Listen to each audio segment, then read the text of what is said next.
Hey there guys, Jared Boyd here from Blue Financial. Welcome to my office on this cold wintry day here in Ballarat, Victoria. Today I'm just going to run you through some tips and some tricks and a case study on an actual strategies that I employed for a recent couple who may or may not be in a similar boat to yourself. And why is it you're here watching this video? It's probably because in the back of your mind or the front of your mind, you've got this dream of someday being able to give up work full time or part time, whatever the case may be.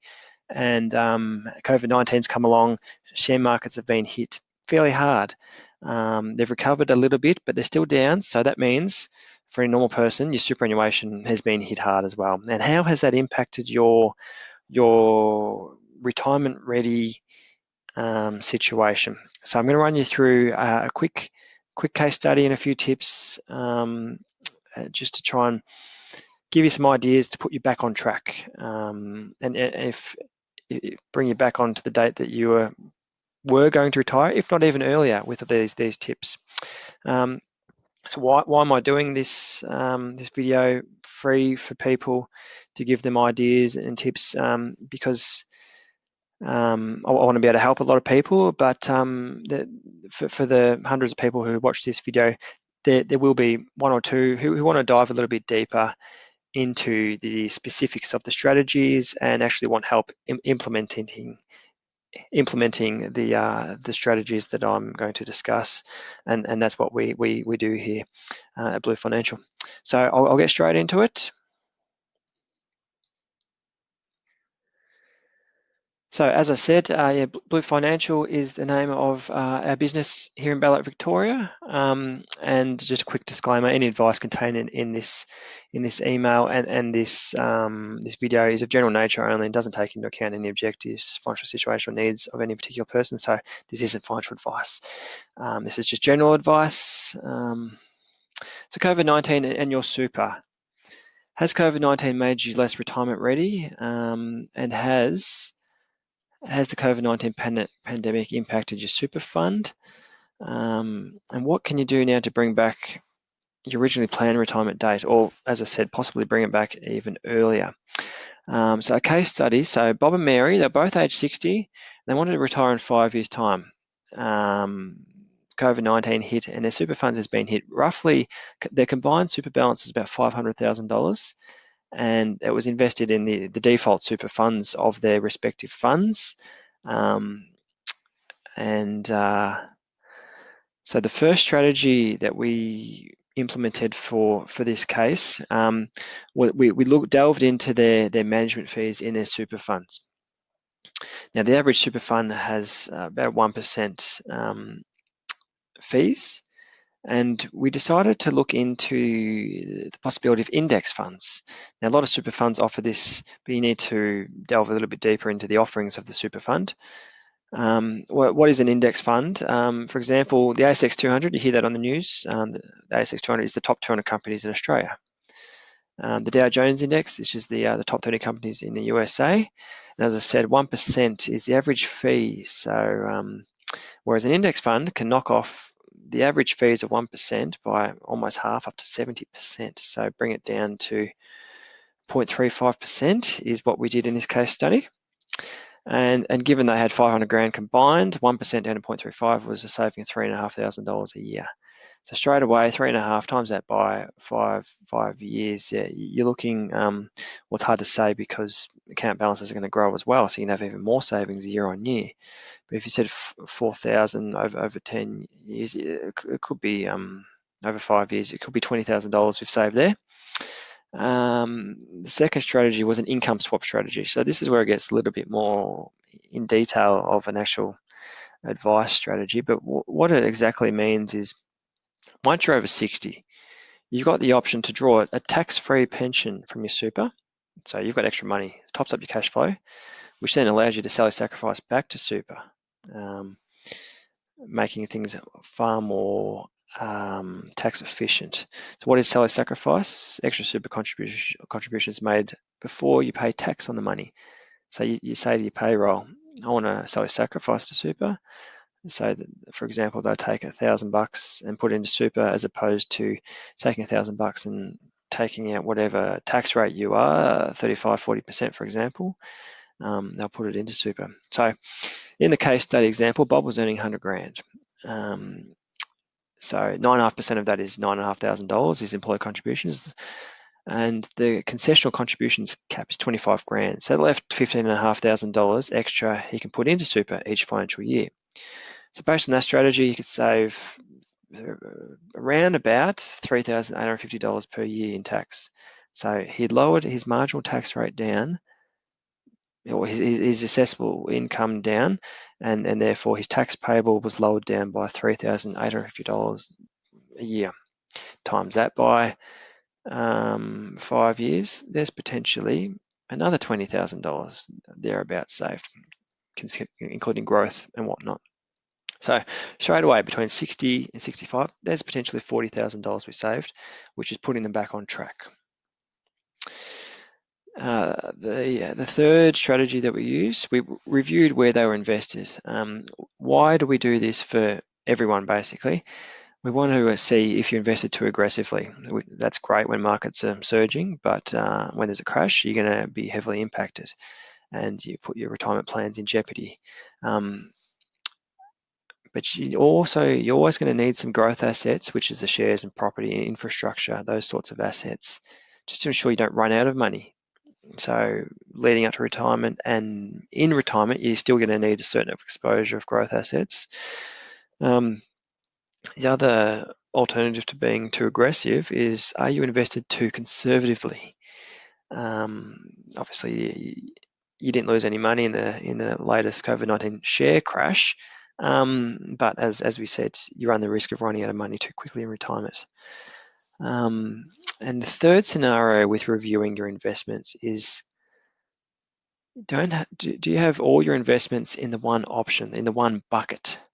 What I mean by that is, in retirement and potentially in the income swap strategy where you're drawing money out of super, you want to be able to say to your super fund, I want my pension payments to come from the defensive assets, which is cash and fixed interest.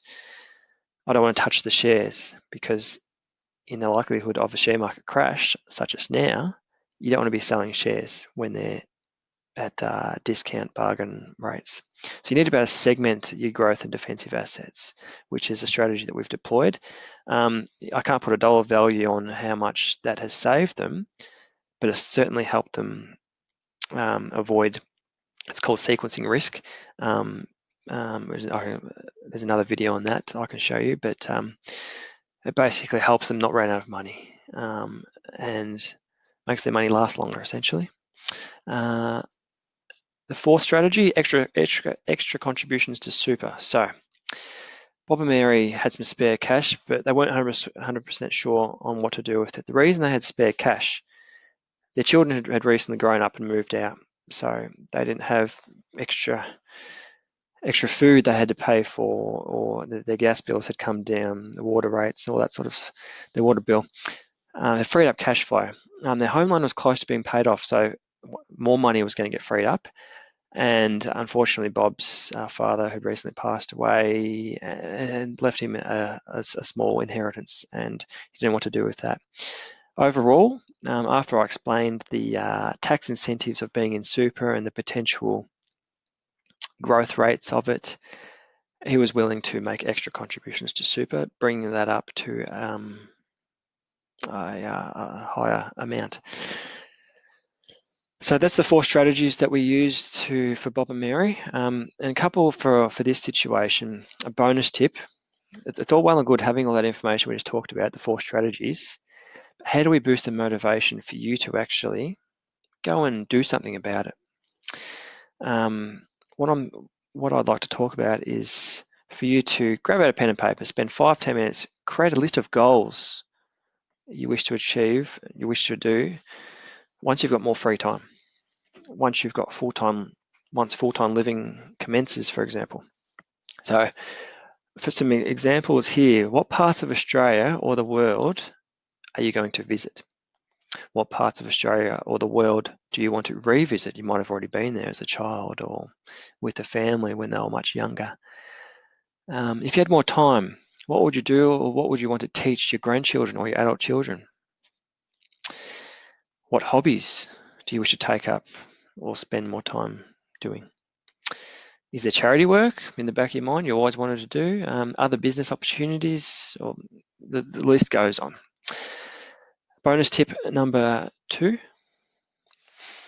it's good to have an understanding of how much you're going to need in retirement to live off. So what's your living costs, and what do you want to spend on travel, for example, other things that you want to do when you have more spare time.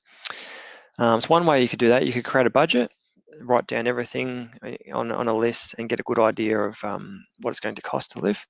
Another way is you could take what you're earning now, after tax that is, and ask yourself how much of that is left over.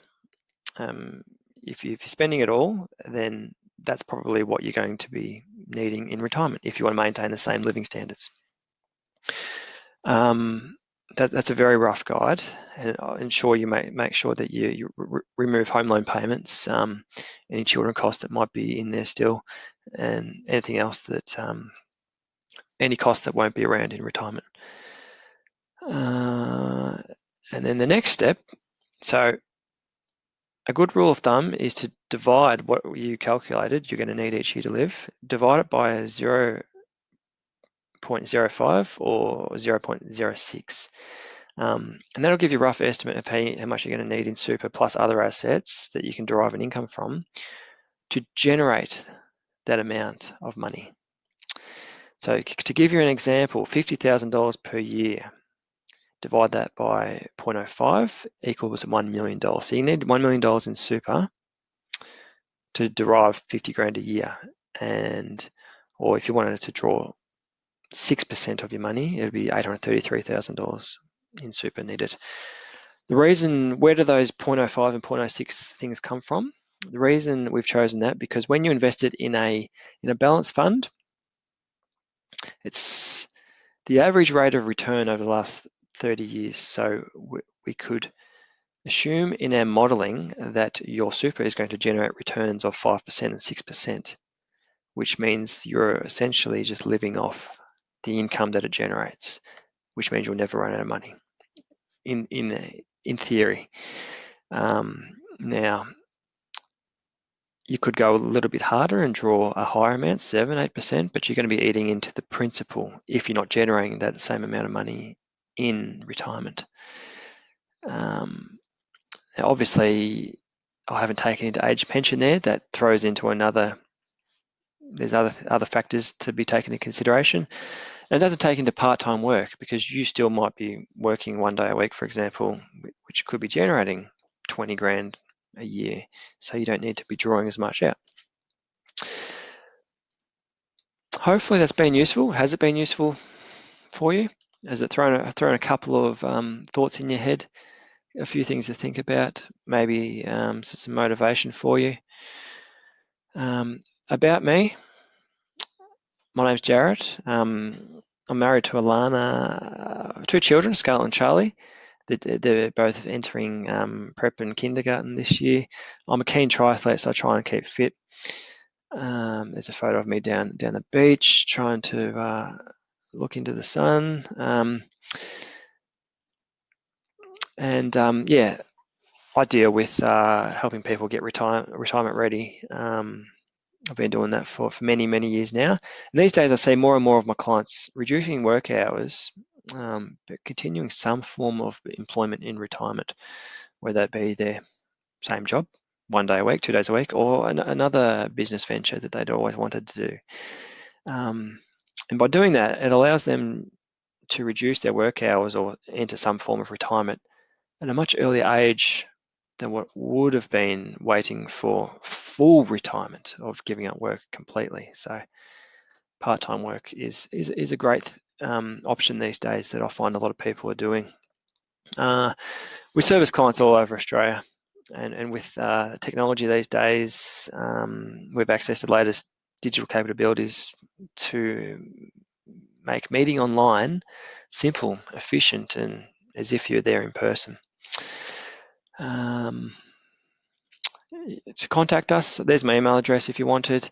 And if you need any guidance on what we've talked about today, here is my Calendly link. I'll put that in the link down below of this video, but you can type that in or click on the link.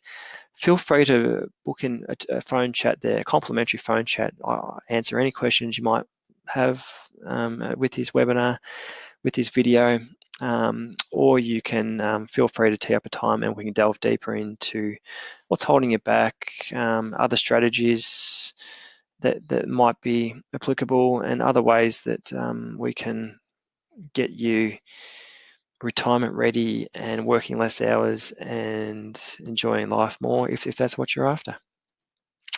Thank you for your time. I hope it has been beneficial in some form. Pop a comment in the box what you thought, and thanks again. Bye for now, guys. Cheers.